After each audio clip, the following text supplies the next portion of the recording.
Hello, my name is Logan Schaefer, and I'll be walking you through my final project, Trivia Monsters.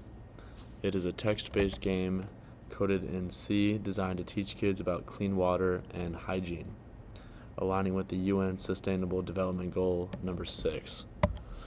Starting off the game, the instructions are printed on the screen. You can enter your player name to save your progress, and you can begin with the gameplay. Yes. As you can see, I just did damage to the monster that I'm racing against. And if I take more than 10 seconds to answer, then I will take damage, losing player health myself.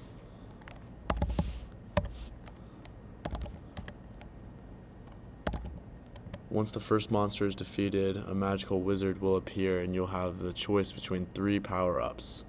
Armor, which will increase your maximum health to 120 points. A sword, which will instantly do damage to a monster whenever you choose to. Or a potion if you are low in health and just want to regenerate some. I'll choose option 2 for the sword. So now I'm fighting the second monster. If I just want to use sword, instantly it kills him. Another wizard appears after I defeated this monster. I'll go with 1 for armor. The boss monster has now appeared. I'll keep answering questions to do damage to him. The boss monster has a little more health. Double damage questions are a little bit trickier, but they do more damage.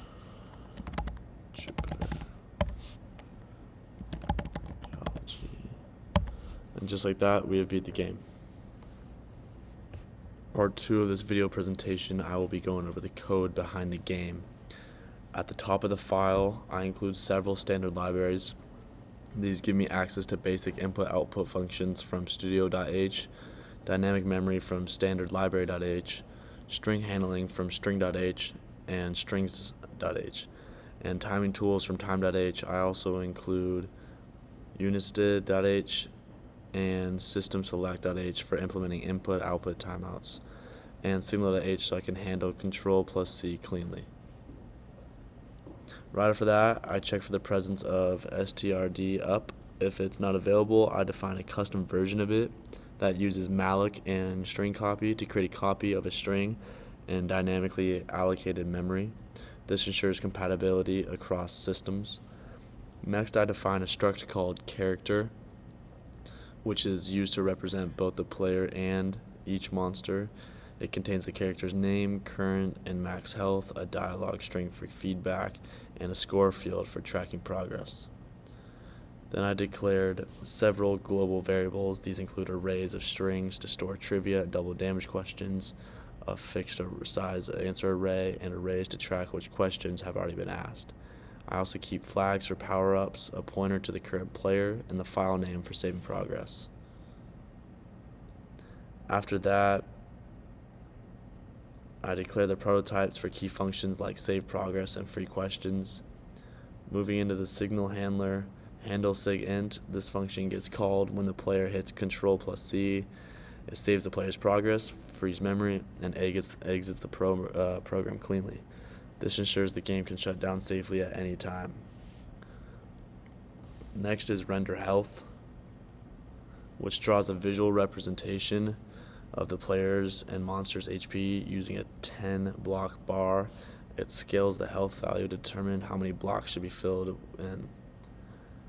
The input with timeout function handles user input with a 10-second timer. It uses select to wait for input, and if the user doesn't respond in time, it returns 0.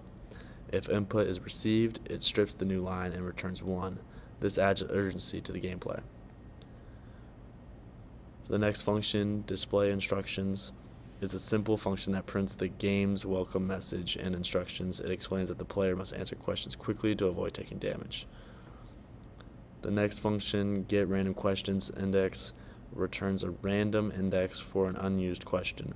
It uses a dual while loop to avoid repeating questions and marks used ones in the appropriate array. Ask questions is where the core game logic happens. It displays a question, waits for the user's answer, and compares it to the correct one. If the player is correct, the monster takes damage. If wrong or too slow, the player will take damage. There's also logic to quit the game, use the sword power-up, and update health bars accordingly. Choose power-up lets the player select a bonus after beating the monster. The options are armor, which boosts max health, sword, which adds a one-time attack, or potion, which restores health. Power-ups can only be used once, and the functions ensure that. In initialized questions, I allocate memory for the trivia and double damage questions, then populate each with a predefined question using strdup. I also fill the answers array so each question has a matching correct answer. In free questions loops, through each allocated question and freeze the memory, then freeze the arrays themselves.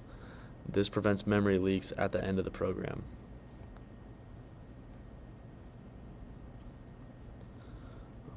The function of initialize monsters sets the name and starting health for each monster and resets their max to 100. Save progress writes the player's name, HP, and score to a text file. Load progress checks if a file exists for that player and loads into it. If not, it sets the player up with default values. Load progress. Finally, in the main function, I seed the random number generator, show instructions, and set up the signal handler. Then I prompt for the player's name, build their save file name, and allocate memory for the player and monster. After that, the game runs through 3 battles, 2 regular monsters, and 1 boss. Between each round, the player gets to choose a power-up. The final boss includes both standard and double damage questions to increase difficulty. At the end of the game, I print a win or lose message, save progress, free memory, and return 0 to end the program.